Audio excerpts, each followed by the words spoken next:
Alhamdulillah untuk pagi ini 3 orang narasumber kita sudah pun berada di studio pagi ini Intan ya. Jadi mungkin Intan boleh memperkenalkan. Baik, terima kasih Wali. Jadi Alhamdulillah Auda untuk hari ini kita telah pun menjemput 3 orang tetamu undangan kita. Jadi kita terus saja perkenalkan sebelah sisi kanan Wali iaitu Yang Mulia Tuan Maidin bin Haji Muhammad Saleh iaitu Pegawai Pemeliharaan Ternakan Kementerian Sumber-Sumber Utama dan Pelancongan. Assalamualaikum Tuan. Waalaikumsalam. Apa kabar Tuan Maidin pagi ini, sihat ya?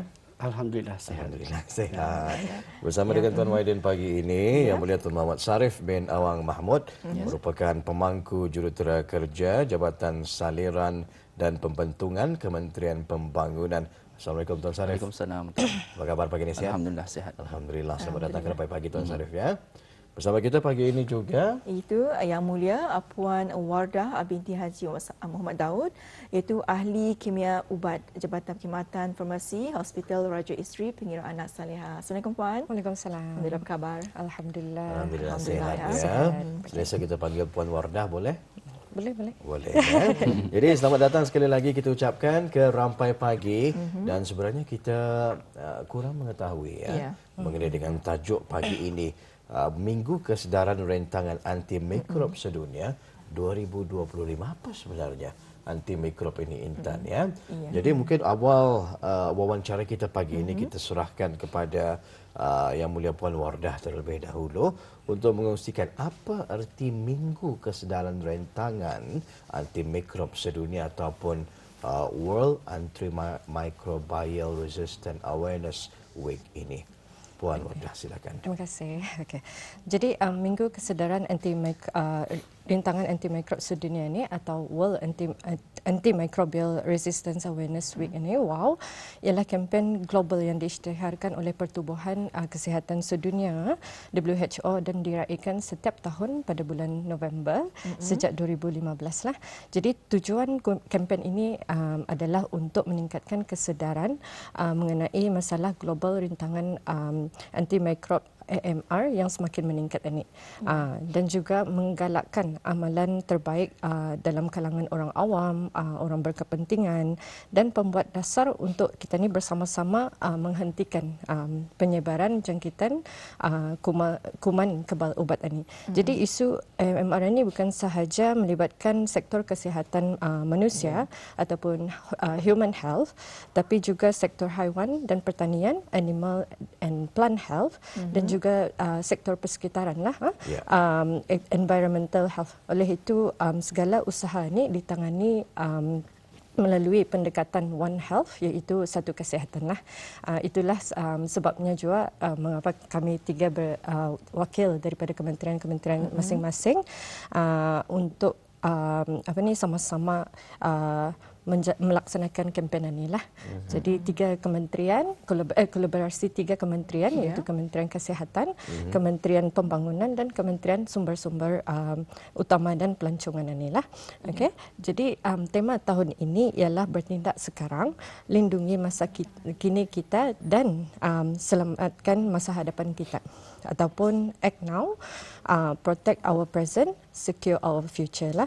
Jadi tema ini menekankan kepentingan penggunaan antibiotik secara betul lah, pencegahan rintangan antimikrob dan tindakan bersama bagi melindungi keberkesanan ubat untuk generasi kita ni yang akan datang. Jadi Minggu Kesedaran ini sedang berlangsung sekarang. Ia bermula pada 18 hari bulan November hingga 24 November lah sehingga hari ini. Ya, Alhamdulillah ya, itu yang ada sedikit mengenai dengan Minggu Kesedaran Rintangan Antimikrob Sedunia, di mana setiap tahun Minggu Kesedaran Rintangan Antimikrob Sedunia ini diraikan untuk meningkatkan kefahaman tentang ancaman rintangan antimikrob ya. Jadi kita masih lagi bersama dengan Puan Wardah. Jadi Puan ya bercakap mengenai dengan rintangan antimikrob ini. Jadi mungkin bolehkah Puan terangkan dengan lebih lanjut lagi mengenai apakah dia rintangan antimikrob ini dan juga bagaimana ia boleh terjadi. Jadi pertama sekali kita ni perlu fahamlah apa erti antimikrob ini, apa itu antimikrob ini. Antimikrob ialah ejen ataupun ubat-ubatan untuk yang digunakan untuk merawat jangkitan bakteria, virus, kulat dan parasit. Parasit ini seperti malaria dan cacing. Jadi AMR, arti kata lain, antimicrobial resistance, ia bermaksud rintangan antimikrob. Jadi macam mana rintangan antimikrob ini berlaku? Ia adalah fenomena semula jadi. Ia fenomena keupayaan semula jadi kuman-kuman ini. Sebenarnya kuman ini ia boleh menyesuaikan diri, mengubah susunan genetik mereka itu supaya ia dapat melindungi mereka itu daripada ubat-ubat yang sepatutnya membunuh mereka. Jadi ubat ini, jadi kuman-kuman ini ia boleh jadi kebal lah. Jadi bila ini terjadi, ubat antimikrob ini menjadi kurang berkesan. Jadi jangkitan menjadi lebih sukar untuk dirawat lah. Jadi pendorong utamanya berlakunya rintangan antimikrob ini sebenarnya daripada pendedahan yang berulang kepada ubat-ubat pembunuh kuman ini, antimikrob ini, terutama sekali bila ia digunakan dengan cara yang salah. Ataupun yang tidak betul lah. Jadi beberapa faktor yang menyumbang kepada masalah ini di seluruh dunia, termasuklah penggunaan antimikrob secara berlebihan apabila ia digunakan itu bukan semasa ia diperlukan. Jadi antara faktor yang lain juga mengambil antibiotik untuk masalah bukan jangkitan bakteria seperti batuk dan selisma. Batuk selisma ini sebenarnya tidak memerlukan antimikrob sebenarnya. Sebab batuk dan selisma ini ia boleh pulih semula, boleh pulih sendiri. Jadi tidak perlu antimikrob inilah. Okey. Jadi antara faktor yang lain tidak mengikut dos yang betul, sama ada mengambil terlalu sedikit ataupun tidak menghabiskan rawatan, dan juga penggunaan antibiotik spektrum yang luas ini pun yang berpanjangan pun boleh membunuh banyak jenis bakteria yang baik dalam badan dan menyumbang kepada kekebalan inilah, pembentukan kuman kebal ini. Faktor yang terakhir, pelupusan ubat yang tidak betul juga boleh mencemarkan lagi persekitaran kita ni dan menyebabkan kuman ini terdedah kepada sisa ubat ini, dan juga menggalakkan lagi rintangan pembentukan menggalakkan pembentukan rintangan. Jadi faktor-faktor pendorong ini bukan saja berlaku dengan penggunaan di sektor kesihatan manusia, human health, tetapi juga di sektor kesihatan haiwan dan pertanian, animal and plant health lah, yang mana akan disentuh lagi oleh Tuan Maiden. Baik, alhamdulillah ya. Itulah kita sedikit mendapatkan input berkenaan dengan rintangan antimikrob ini ya. Jadi selalunya kita ni sering dikaitkan dengan ubat antibiotik ni ya. Kita ni disuruh habiskan pada waktu yang ditentukan dengan kuantiti yang ditentukan ya.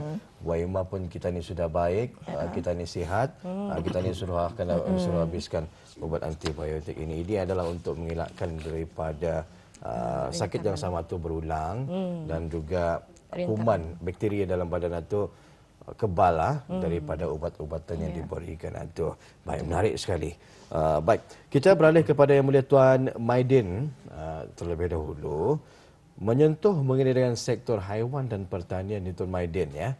Apa sebenarnya peranan sektor ini dalam kemunculan ancaman rintangan terhadap antimikrob ini Tuan Maiden? Baik. Bismillahirrahmanirrahim. AMR ataupun rintangan antimikrob dalam haiwan ini adalah sama juga seperti di sektor kesihatan manusia, di mana ejen-ejen pembunuh kuman yang digunakan untuk merawat penyakit berjangkit di dalam haiwan tidak lagi berkesan. Ianya sekarang adalah satu isu penting dalam industri ternakan. Biasanya rintangan antimikrob ini boleh terjadi jika ianya digunakan dengan berlebihan, ataupun digunakan secara tidak wajar. Seperti menggunakan antimikrob untuk menggalakkan pertumbuhan yang kini sebenarnya adalah ditegah di beberapa negara, menggunakan antimikrob tanpa arahan doktor haiwan, dia juga tidak mengikut dos yang ditetapkan ataupun tempoh rawatan, ataupun menggunakan sisa antimikrob daripada preskripsi sebelumnya. Sebenarnya banyak kesan baik daripada penggunaan antimikrob ini jika digunakan dengan terkawal dan juga secara tidak berhemah. Ianya boleh menyebabkan berlaku fenomena AMR ini. Ya, Alhamdulillah, Auda, kita telah mendengarkannya penjelasan dari dengan sektor haiwan dan juga pertanian ini. Jadi seterusnya ni kita akan bersama dengan Yang Mulia Tuan Muhammad Sarif, iaitu jadi tuannya kita telah mendengarkan penjelasan dari sektor haiwan dan juga pertanian. Ya, betul. Jadi bagaimana pula dari sektor Kementerian Pembangunannya sebagai sektor alam sekitar, dan juga apakah antara peranan sektor ini dalam kemunculan ancaman rintangan terhadap antimikrob ini? Okey, so dari sudut alam sekitar, penyebaran kuman kebal antimikrob ini dipengaruhi oleh beberapa faktor tu. Jadi pencemarannya boleh berlaku apabila kuman ini memasuki tanah, udara ataupun sumber air melalui pelbagai laluan. Contohnya seperti kumbahan tu ataupun sewage, air sisa hospital, sisa pertanian ataupun agricultural waste, air sisa pelepasan dari loji rawatan air sisa tu juga. Manusia kemudiannya boleh terdedah juga melalui rantai makanan, contohnya hasil pertanian ataupun haiwan ternakan yang tercemar dan tidak dibersihkan atau dimasak dengan sempurna. Serta melalui air minuman ketania itu ataupun yang ketani gunakan sehari-hari tidak dirawat dengan betul. Baik, kita pun dengarkannya dari sektor haiwan dan pertanian dan juga dari sektor alam sekitar. Jadi Bapak terima kasih tuannya, dan sekarang kita akan balik bersama dengan Puan Wardah. Betul. Jadi puannya setelah mendengarkan penjelasannya mengenai dengan perkara ini, jadi apakah dia rintangan anti-mikrob dan juga peranan dan juga peranan sektor haiwan dan pertanian dan juga dalam sektor alam sekitar dalam kemunculan ancaman rintangan terhadap antimikrob ini. Dan dapatkah Puan menerangkan mengapakah ianya penting untuk menangani masalah rintangan antimikrob ini? Okay. Kemunculan rintangan antimikrob ini sebenarnya berlaku di seluruh dunia. Jadi di mana negara kita ni, negara Brunei Darussalam, adalah tidak terkecuali lah. Jadi rintangan antimikrob ini sebenarnya telah mengancam keberkesanan rawatan jangkitan. Jadi bila kuman ini menjadi kebal, ada resistance lah. Jadi jangkitan susah hendak dirawat dan pilihan ubat itu pun boleh jadi terhad ataupun ia langsung tidak berkesan lah. Jika ada pun ubat ini yang masih berkesan, yang mungkin mempunyai banyak kesan sampingan dan seterusnya boleh merumitkan lagi keadaan lah. Jadi lebih membimbangkan lagi sebenarnya kita mungkin akan berhadapan dengan kemunculan era di mana tiada lagi rawatan berkesan terhadap jangkitan kuman ini, sama seperti era sebelum adanya antibiotik inilah. Jadi semasa era sebelum antibiotik ini ditemui, jangkitan ringan pun boleh membawa maut. Ia disebabkan oleh ketiadaan rawatan yang berkesan untuk mengatasi jangkitan-jangkitan inilah. Pasal itu ia membimbangkanlah sekarang. Sangat menyeramkan sekali ya. Jadi maksudnya di sini kedepannya nanti apabila perkara ini berlanjutan atau berpanjangan tidak dibendung, akan ada satu keadaan nanti di mana virus ataupun bakteria ini tadi tidak dapat lagi dikalahkan dengan ubat-ubatan sebagai contoh antibiotik ini tadi ya. Dan inilah yang kadang-kadang membimbangkan kita ni, dan kita ni pasti tidak ingin kembali semula ke era di mana tidak ada ubat antimikrob ini tadi ya. Baik, kita beralih semula, kita masih lagi bersama dengan Puan Wardah. Ada ingin saya tanyakan ni. Sehubungan dengan itu, dari sektor kesihatan manusia ni Puan Wardah ya, human health, apa kiranya langkah-langkah yang perlu diambil bagi mengurangkan risiko rintangan anti mikrob ini, Puan Wardah? Okey. Jadi kita ni semua mempunyai peranan dan tanggungjawab masing-masing dalam sama-sama menangani masalah peningkatan rintangan antimikrob ini. Jadi bagi sektor kesihatan manusia, di antara langkah-langkah yang perlu diambil oleh kita ni semua, pertama sekali elakkanlah diri kita ni sendiri daripada terkena jangkitan. Ini kerana ia mengelakkan kita ni daripada memerlukan penggunaan antimikrob ini ataupun rawatan jangkitan ini. Jadi antara cara untuk mengelakkan diri kita ni daripada terkena jangkitan, antara caranya ialah satu, kerap mencuci tanganlah dengan cara yang betul, mengamalkan penyediaan makanan yang betul, mengambil dan menggunakan air yang bersih dan memastikan persekitaran kita ni selalu bersihlah dalam keadaan bersih. Jadi apabila kita ni, jika sekiranya kita ni berasa tidak sihatlah, jadi elakkanlah daripada menjangkiti orang lain lagi. Dengan menjauhkan diri kita ni daripada mereka, dapatkan rehat yang cukup dan amalkan etika batuk dan bersinlah, lakukannya secara berhemahlah. Maksudnya di sini kalau kita ni batuk, gunakan tisu, sudah tu buang di tempat yang sepatutnya. Lepas itu gunakan sungkup muka jika perlu dan kerap-keraplah kita ni cuci tangan untuk kalau kita ni tidak maksudnya jagalah kebersihan kita ni lah. Jadi jika tahap kesihatan kita ni itu semakin teruk, jadi dapatkan nasihat doktor untuk pemeriksaan. Jadi kalau sekiranya doktor menyarankan tidak perlu antimikrob ini, jadi kita ni janganlah juga meminta antibiotik ini. Pasal ada orang kalau sudahnya tidak berasa sihat, doktor boleh ku minta antibiotik ini. Sebenarnya kalau doktor tidak menyarankan, tidak perlu memintalah antibiotik ini. Tetapi jika Auda diberikan rawatan jangkitan dengan antibiotik ini, maka Auda disarankan untuk mengikut arahan doktor seperti dalam pengambilan seperti yang tertera pada label ubat habis kita tu. Jadi Auda perlu tahu nama ubat antimikrob habis kita tu, kuantitinya, dosnya, cara makannya, termasuk kekerapan dos tu. Maksudnya di sini macam 2 kali sehari atau sekali sehari atau 3 kali sehari lah. Dan tempoh pengambilan rawatan tersebut lah, berapa hari, 3 hari, 5 hari dan dan sebagainya lah. Jadi Auda perlu menghabiskan juga tempoh rawatan antimikrob ini mengikut tempoh yang telah ditetapkan, walaupun Auda tu sudah mula berasa sihat.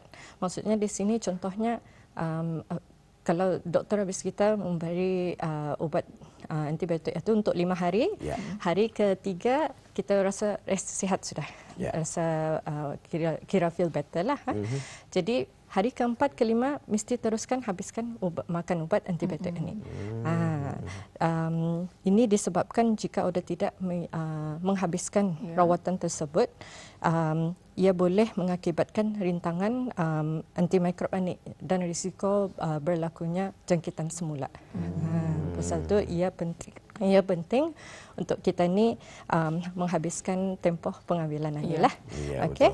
Dan juga jangan sekali-sekali kita ni berkongsi ubat dengan orang lain, walaupun simptomnya sama. Ia mungkin berbeza setiap individu lah. Jadi jangan sekali-kali berkongsi lah. Jadi jika rawatan jangkitan kita tu dihentikan oleh doktor, jadi Auda disarankan untuk mengembalikan sisa-sisa ubat-ubatan ini, bukan saja antibiotik, apa saja ubat yang Auda tidak perlukan ataupun yang expired ataupun luput, ke farmasi berdekatan untuk penghapusan yang betul dan teratur. Jangan gunakan yang sisa-sisa ini untuk kemudian hari. Orang kita ni untuk supaya kita ni. So dah boleh lah, kalau boleh terus pulangkan balik ke farmasi berdekatan lah. Dan terakhir sekali, langkah yang Auda boleh lakukan, pastikan Auda mengambil dos vaksin kemaskini lah vaksinasi mengikut jadual habis kita lah. Mengikut jadual. Vaksin ini adalah suntikan yang diambil untuk meningkat daya tahanan tubuh kita ni melawan jangkitan-jangkitan tertentu. Jadi apa saja vaksin yang dapat kita ambil, salah satunya adalah vaksin influenza yang di mana kita boleh mengambil setiap tahun lah sekali setahun. Ya. Vaksin influenza ya. Jadi ingin kita tanyakan juga nih kepada Puan Wardah ya. Ubat antimikrob ini boleh didapatkan di luar kah, Puan? Ataupun perlu preskripsi daripada doktor? Ia selamat digunakan mengikut preskripsi doktor. Oh, baik. Ya, baik. Alhamdulillah ya. Kadang-kadang kita ni kan konfirmasi ke dia ubat. Ya, membeli saja, membeli saja. Ya, jadi penting juga ya untuk kita ni mendapatkan ambil antibiotik ini hanya perlu dan juga dengan perspektif doktor ya, Puan ya. Baik. Dan sekarang kita akan beralih bersama dengan Tuan Maidin. Ya. Jadi Tuan, apa yang telah diterangkan tadi adalah langkah-langkah yang perlu diambil bagi sama-sama menangani ancaman rintangan antimikrob ini di sektor kesihatan manusia. Jadi bagaimana pula di sektor ternakan dan juga pertanian?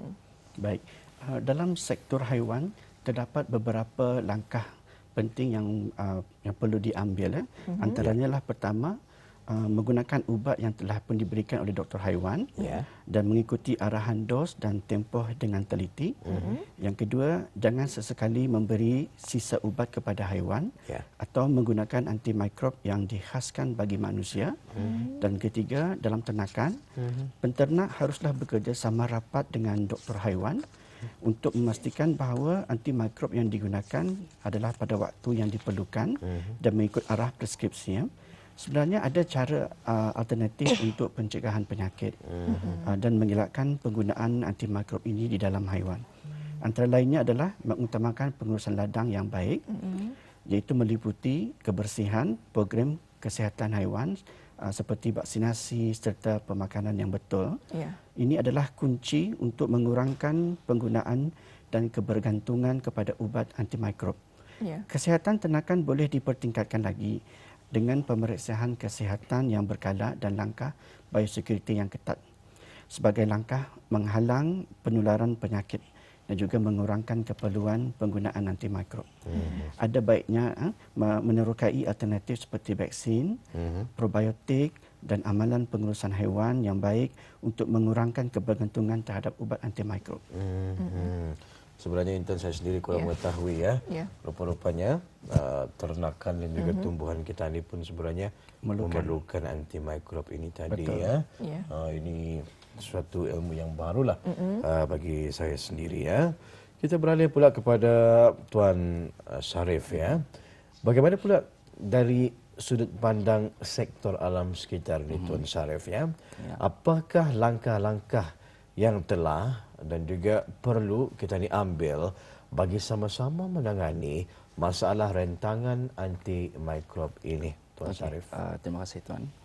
Kementerian Pembangunan melalui Jabatan Alam Sekitar, Taman dan Rekreasi ataupun JASRI itu serta Jabatan Kerja Raya, khususnya Jabatan Perkhidmatan Air dan Jabatan Saliran dan Pembetungan memainkan peranan penting dalam menangani ancaman rintangan antimikrob atau AMR dari aspek persekitaran.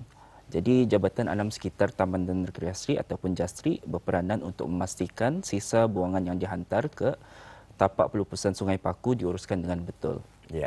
Termasuk kawalan dan rawatan air sampahnya ataupun larut resap iaitu licet yang berpotensi menyebarkan AMR sebelum dilepaskan ke alam sekitar.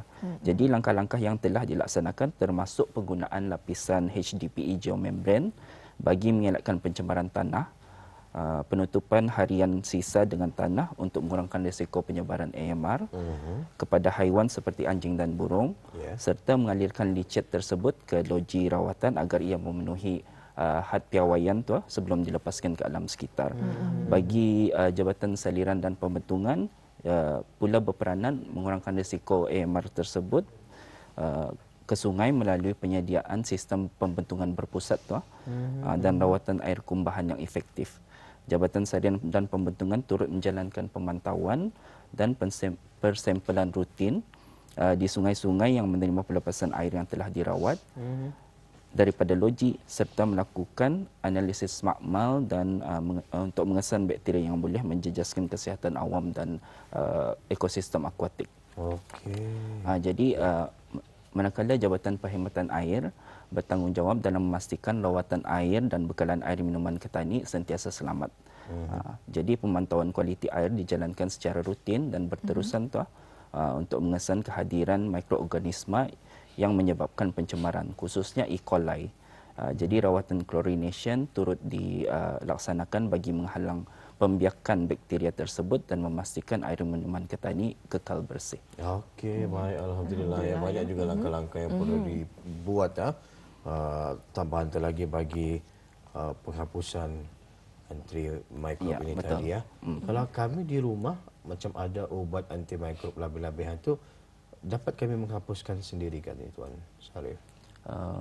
Itu perlu pandangan daripada macam mungkin doktor ataupun tapi saranan daripada Puan Wardah tadi untuk kita ni menghantar ke farmasi pula. Tapi ada cara untuk kami menghapuskan sendiri? Tidak digalakkan untuk membuang ke sampah sahajalah. Auda disarankan untuk mengembalikan ubat-ubatan yang antimikrob ini, yang sisa itu ke farmasi lah berdekatan. Sebab maksudnya jangan dicampur sama sampah rumah kita ni. Itulah. Pasal farmasi sendiri ada cara untuk melupuskan ubat-ubatan ini lah. Ya. Alhamdulillah. Jadi alhamdulillah ya, kita telah pun mendengarkan penjelasan-penjelasan itu tadi. Jadi puannya bagi meraihkan Minggu Kesedaran pada tahun ini. Jadi apakah antara aktiviti-aktiviti yang telah disediakan sepanjang Minggu Kesedaran ini? Okay. Dalam usaha kita ni meningkatkan kesedaran dan pengetahuan masyarakat tentang rintangan antimikrob ini dan kesannya terhadap kesihatan awam, pelbagai aktiviti telah disusun selaras dengan tema tahun inilah. Bertindak sekarang, melindungi masa kini kita dan selamatkan masa hadapan kita ni. Jadi antara aktiviti yang diadakan baru-baru ini Kementerian Sumber Utama dan Pelancongan MPRT baru-baru ini menganjurkan acara Hari Peladang, Petani, Penternak dan Nelayan pada awal bulan November ini, yang juga turut mengetengahkan usaha meningkatkan kesedaran mengenai AMR ini, antimicrobial resistance ini. Antaranya juga promosi di radio dan televisyen mengenai AMR ini, termasuk sesi wawancara radio yang menampilkan ketiga-tiga kementerian, iaitu Kementerian Kesihatan, Kementerian Sumber Utama dan Pelancongan dan Kementerian Pembangunan juga, antara aktiviti yang telah disusunlah.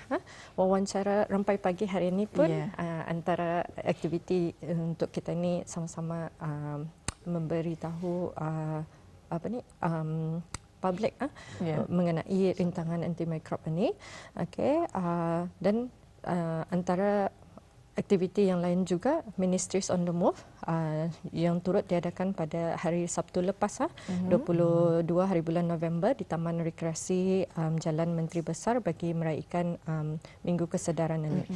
Selain itu, satu pameran ataupun exhibition booth juga diadakan di Pusat Kesihatan Berakas, mempamerkan peranan setiap sektor lah dalam sama-sama menangani isu rintangan antimikrob ini dan perspektif dalam semua perspektif lah, sama ada ia dari kesihatan manusia ataupun haiwan, pertanian dan alam sekitar lah. Jadi aktiviti yang lain juga termasuk webinar pendidikan berkaitan rintangan antimikrob ini AMR juga telah dirancang dan telah disusunlah dan insyaAllah akan diadakan pada minggu ini, yang menyasarkan pelbagai pihak berkepentingan dalam sektor masing-masing lah. Dan sepanjang Minggu Kesedaran ini dari 18 hari bulan hingga 24 ini, 24 hari bulan November ini, beberapa promosi dan infografik dimuat naik di platform media sosial rasmi. Jadi anda boleh ikuti media sosial rasmi Kementerian Kesihatan dan Jabatan Perkhidmatan Farmasi @MOH Brunei dan Farmasi Brunei untuk mengetahui lebih lanjutlah mengenai antibiotik ataupun cara penggunaan antibiotik dengan yang betul dan pelbagai pengetahuan Auda boleh dapati di sanalah. Jadi akhir sekali Auda boleh tunjukkan sokongan Auda terhadap kempen ini, kempen Minggu Kesedaran ini dengan memakai pakaian berwarna biru seperti kami. Sepanjang Minggu Kesedaran inilah. Jadi itu antara aktiviti-aktiviti yang telah disusunlah untuk Minggu Kesedaran ini. Baik, terakhir sekali kita beralih kepada Yang Mulia Tun Maidin. Akhirnya apa pesanan-pesanan terakhir yang mungkin boleh disampaikan perkongsian pagi ini? Silakan, Maidin. Mesej penting yang kami ingin sampaikan di sini ialah masalah terbesar sekarang ialah kebanyakan ubat-ubatan antimikrob yang sebelum ini berkesan dapat merawat penyakit berjangkit kini tidak lagi berfungsi lah. Dalam senario paling teruk, worst case scenario, pesakit maupun haiwan boleh kehilangan nyawa jika sudah terjadi rintangan antimikrob ataupun AMR, yakni tiada lagi ubat yang mampu merawat jangkitan mereka. Yeah. Jadi kami berharap penjelasan hari ini dapat sedikit sebanyak meningkatkan lagi kesedaran orang ramai tentang betapa pentingnya isu rintangan antimikrob atau AMR ini yang boleh menjejaskan kesihatan dalam pelbagai sektor. Oleh demikian, marilah kita sama-sama memainkan peranan walaupun kecil untuk membendung isu global rintangan antimikrob.